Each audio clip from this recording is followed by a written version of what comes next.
আসসালামু আলাইকুম এভরিওয়ান, আমি তাহমিয়ান মিজান আহমেদ। আজকে আপনাদের সাথে শেয়ার করব মুচমুচে জিলিপির রেসিপি। জিলাপি জিনিসটা সবাই অনেক পছন্দ করে। মুচমুচে জিলিপি খেতে কার না ভালো লাগে। আমি যেভাবে বাসায় তৈরি করে নিলাম এই জিলিপিটি, আপনারা আমার রেসিপি ফলো করে খুব সহজেই এই মুচমুচে জিলিপি বানিয়ে নিতে পারবেন বাসায় খুব কম সময়ের মধ্যে। এই জিলাপিটি খেতে অনেক মজাদার হয়। দেখতেই পাচ্ছেন কতটা মুচমুচে হয়েছে আমার জিলাপিটা।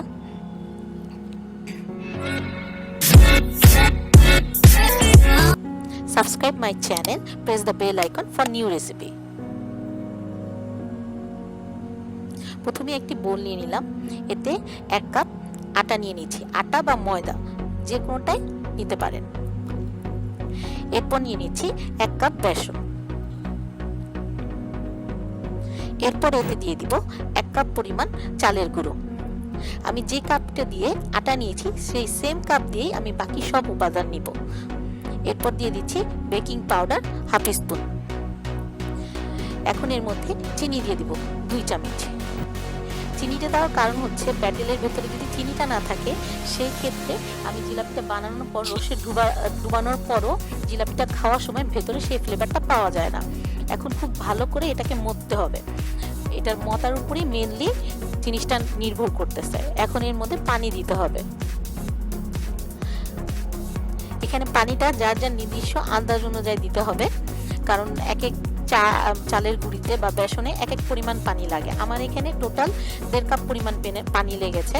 তবে বাসায় সবাই করার সময় এটা খেয়াল করে করতে হবে।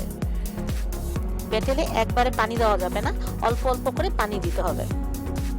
একবারে পানি দিলে যা হবে এটা একদম ছেড়ে দিবে, তখন সেক্ষেত্রে গোলাটা সুন্দর হবে না, মানে পারফেক্ট হবে না।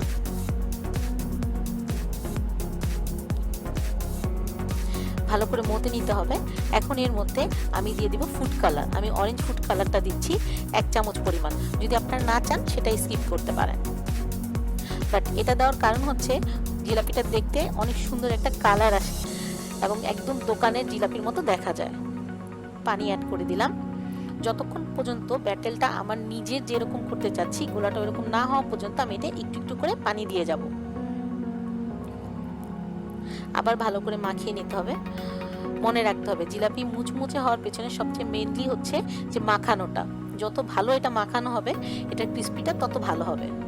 খুব ভালো করে মাখিয়ে নিতে হবে এবং ক্লকওয়াইজ হাতটাকে ঘোরাতে হবে। আরো সামান্য পানি দিয়ে দিচ্ছি।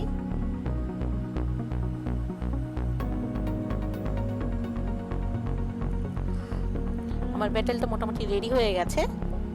দেখতেই পাচ্ছেন এটা কত স্মুথ রেডি হয়েছে। ব্যাটেলটা ঠিক এইরকম হবে।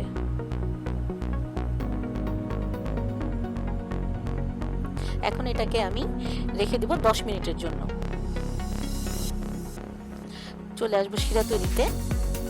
আমি এখানে 2 কাপ চিনি নিয়ে নিব।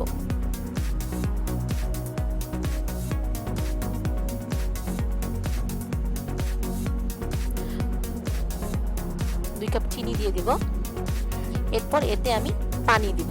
যে কাপটা দিয়ে আমি চিনি দিয়েছি সেই সেম কাপ দিয়ে আমি এটার মধ্যে 1.5 কাপ পানি দিব। এতে কি হবে, আপনার চিনি এবং পানির পরিমাণটা সম পরিমাণ হবে। সবসময় চেষ্টা করবেন যে কাপটা দিয়ে চিনি দিচ্ছেন সেই সেম কাপটা ইউজ করার জন্য পানির জন্য। এরপর এটাকে খুব ভালোভাবে নাড়তে হবে। এক্ষেত্রে আমার চুলার জালটা মিডিয়ামে থাকবে। আমার এটা বলক চলে আসছে। এর মধ্যে আমি 2টা এলাচ দিয়ে দিব। মুখ ফাটিয়ে দিতে হবে। এরপর আবার নেড়ে নিতে হবে। আমি অপেক্ষা করব 1 তার ওঠা পর্যন্ত। আমার এটা 1 তার উঠে গেছে। আমি এর মধ্যে 1 চামচ পরিমাণ লেবু রস দিব। লেবু রসটা দেওয়ার কারণ হচ্ছে এর মধ্যে ঘি অ্যাড করে দিলাম। লেবু রসটা আমি এটার মধ্যে এর জন্যই অ্যাড করেছি কারণ এতে শিরাটা জমবে না, কারণ আমার শিরাটা হয়ে গেছে আমি রেখে দিলাম। এখন ব্যাটেলটা আমি সসের খালি বোতলে ভরে নিব। আপনাদের যদি সসের খালি বোতল না থাকে সেক্ষেত্রে আপনি পলি ব্যাগের ভেতরে ভরে নিতে পারেন।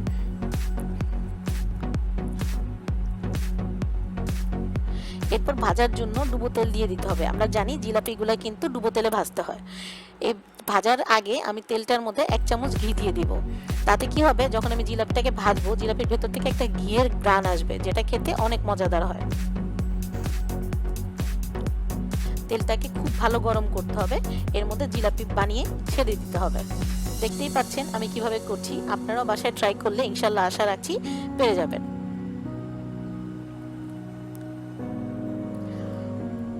কাপটাকে জাস্ট হালকা করে রাউন্ড শেপ করে বারবার ঘুরিয়ে নিতে হবে, তাহলেই খুব ইজিলি তৈরি হয়ে যাবে আমাদের জিলাপি। দেখতেই পাচ্ছেন। এরপর জিলাপিগুলোকে উল্টিয়ে দিতে হবে। জিলাপি ভাজা হয়ে গেছে। এই গরম গরম জিলাপিগুলোই তুলে আমি সাথে সাথে শিরার মধ্যে চুবিয়ে দিব। খুব ভালোভাবে চুবিয়ে নিতে হবে।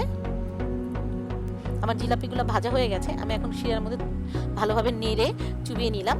এরপর শিরা থেকে একটা একটা করে তুলে নিতে হবে। রেডি হয়ে গেছে আমার মুচমুচে জিলাপি। বাসার কিছু অল্প উপাদান দিয়ে খুব সহজেই এই মুচমুচে জিলাপি তৈরি করে নিতে পারেন। আশা রাখছি সবাই বাসায় এই রেসিপিটি ট্রাই করবেন এবং আমাকে জানাবেন যে কেমন হয়েছে। আপনাদের কমেন্টের আশায় থাকবো। এবং সবাই এই লকডাউনে বাসায় বানিয়ে এনজয় করেন মুচমুচে জিলাপি।